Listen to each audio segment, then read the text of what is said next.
Pessoal, olha só, pessoal, o que aconteceu. Queria compartilhar com vocês. Estou aqui na câmara e eu tenho uma sequência de coisas para mostrar para vocês. Me pegaram em mentira, em fake news. A esquerda me pegou fazendo coisa errada. Que absurdo! Olha só, eu separei aqui para vocês algumas coisinhas para vocês verem comigo. Ó. Em campanha contra a regulação das redes sociais, contra o PL da censura, Dallagnol desinforma ao alegar censura de versículos da Bíblia nas redes sociais. Falaram que eu desinformei, que eu menti, e você precisa descobrir qual é a verdade.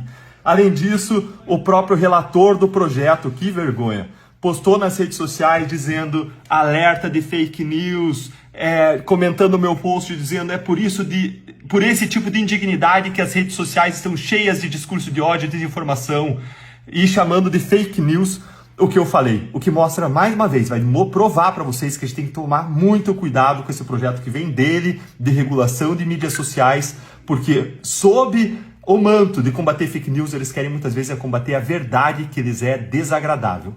O que aconteceu para você avaliar e você julgar e conhecer a verdade com seus próprios olhos. E é isso que importa, você entender o que está por trás desse projeto de fake news, esse projeto de censura. Eu postei ontem nas redes sociais, tá aqui no Twitter, você pode conferir lá, um post dizendo: atenção cristãos, alguns versículos serão banidos das redes sociais, veja alguns versículos que serão censurados, Colossenses 3,18, Provérbios, uma série de textos. O que dizem esses textos? Vamos ver aqui. Efésios fala: mulheres, sujeitem-se aos seus maridos como ao Senhor, pois o marido é a cabeça da mulher, como Cristo é o cabeça da igreja, que é o seu corpo, do qual ele é o Salvador. Assim como a igreja está sujeita a Cristo, também as mulheres estejam em tudo sujeitas aos seus maridos. Como vou mostrar, isso pode enquadrar em discriminação em razão de sexo, lá no projeto que vai mandar as redes sociais moderarem e controlarem esse tipo de conteúdo. Vamos para Romanos 1, 26 e 27. Diz o seguinte: da mesma forma, os homens também abandonaram as relações naturais com as mulheres e se inflamaram de paixão uns pelos outros. Começaram a cometer atos indecentes, homens com os homens, e receberam em si mesmos o castigo merecido por sua perversão. Romanos 1, 26, 27. Muita gente vai enquadrar isso aqui como homofobia, que está lá previsto no projeto, e a lei, mais uma vez, vai mandar as redes sociais moderarem, controlarem, diminuírem o alcance, ou mesmo retirarem esse tipo de conteúdo. Próximo texto bíblico, 1 Coríntios 11, 3. Quero, porém, que entendam que o cabeça de todo homem é Cristo, o cabeça da mulher é o homem, e o cabeça de Cristo é Deus. O cabeça da mulher é o homem. Isso aqui pode ser encarado como uma discriminação em razão de sexo. E vamos lá para Mateus 10, 34 e 39. Aqui é Jesus falando: não cuideis que vim trazer a paz à terra. Não vim trazer a paz, mas vim trazer a espada. Vim trazer a espada e não a paz. Isso pode ser encarado como um discurso de violência e pode ser moderado também, controlado para baixo. E de onde que você tira essas informações, Eutano? Tiro do projeto que estava disponível até hoje, do projeto da censura, esse projeto de fake news, que é relatado pelo relator Orlando Silva e está tramitando aqui no Congresso Nacional. Essa lei, ela começa de um jeito muito bonito. Ela fala o seguinte: isso que usaram contra mim para dizer que eu estava divulgando desinformação. Eu vou mostrar por que está errado. Começa esse projeto dizendo: as vedações e condicionantes previstos nessa lei não implicarão restrição ao livre desenvolvimento da personalidade individual, à livre expressão e à manifestação artística e intelectual de conteúdo satírico, religioso, político, ficcional, literário ou qualquer outra forma de manifestação cultural. Gente, se não está restrito nada disso, nada estaria restrito. Por quê? Porque não tem manifestação que não se enquadre numa dessas categorias de manifestação que eu falei para vocês. Agora, ainda assim, esse projeto, mesmo fazendo essa ressalva, ele vai regular tudo aquilo que considera abuso. E aí que mora o perigo. O que esse projeto vai considerar abuso da manifestação para fins de regulação, de bloqueio, de cerceamento, de derrubada nas redes sociais. E me acompanha. No artigo 4º, esse projeto de lei prevê: esta lei tem como objetivos, e está lá no inciso 6º, o incentivo a um ambiente livre de assédio, de discursos de ódio e de discriminações em virtude de sexo, em virtude de religiosidade, cuidado, não pode criticar outra religião, e em virtude de orientação sexual. Ou seja, tudo aquilo que for lido como um discurso de preconceito em relação à mulher, o homem à cabeça da mulher, qualquer coisa dessa está lá na Bíblia, ainda que seja discurso religioso, vai ser considerado, tem o potencial de ser considerado abuso, para ser moderado, controlado, e eu vou explicar para vocês por quê. Segue ainda o projeto, me acompanha, porque tem mais, e eu quero que você possa julgar com os seus próprios com a tua própria mente, com o teu próprio raciocínio, o que é verdade nesse caso.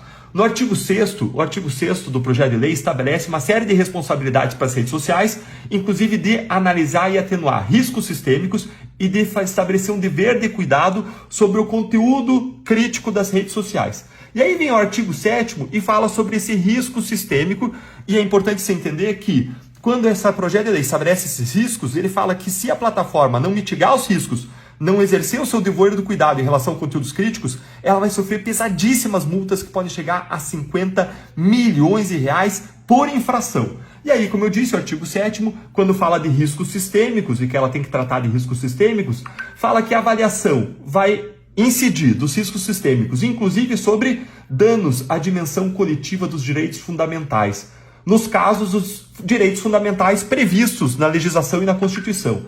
Gente, os lista de direitos fundamentais é imensa. Muita coisa pode ferir direito fundamental. Por exemplo, um dos direitos fundamentais é a honra, é a dignidade. E aí você não pode mais criticar alguém porque isso vai ofender a honra, a dignidade de alguém, isso vai estar sujeito a censura, a restrição, demoderação. Está muito aberta, muito vagas as definições daquilo que gera um risco sistêmico nas redes sociais. E segue dizendo ainda que as plataformas devem dar atenção para riscos relacionados à violência de gênero. Será que dizer que o homem é a cabeça da mulher é uma violência de gênero? É um discurso que acontece nos púlpitos, está lá na Bíblia. E muita gente vai enquadrar isso. Ainda segue dizendo que deve-se tomar cuidado e gerenciar riscos em relação a temas cívicos, políticos, institucionais e eleitorais.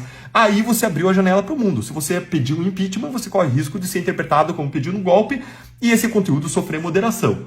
Ainda o mesmo artigo 7º que fala de riscos sistêmicos, fala de discriminação em relação ou em razão de identidade de gênero e orientação sexual, o que traz o mesmo perigo que eu mencionei. E o artigo 2º fala o que as redes sociais têm que fazer em relação a esses riscos sistêmicos. E fala que elas devem adaptar os processos de moderação de conteúdos.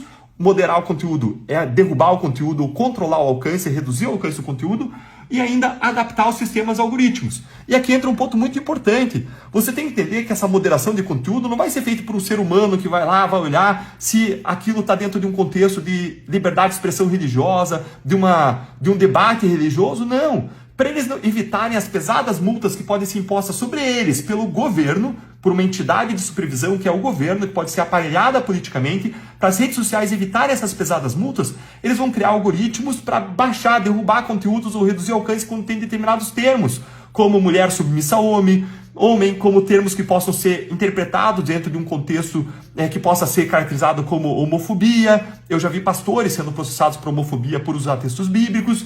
Então tudo isso pode suprimir uma liberdade de expressão religiosa e que a gente quer reconhecer num ambiente plural. Pessoas pensam diferente na sociedade, você tem que suprimir discurso que é efetivamente criminoso, não discurso que reflete a pluralidade da nossa sociedade, ainda mais um discurso da cultura judaico-cristã, que é uma das bases da civilização ocidental.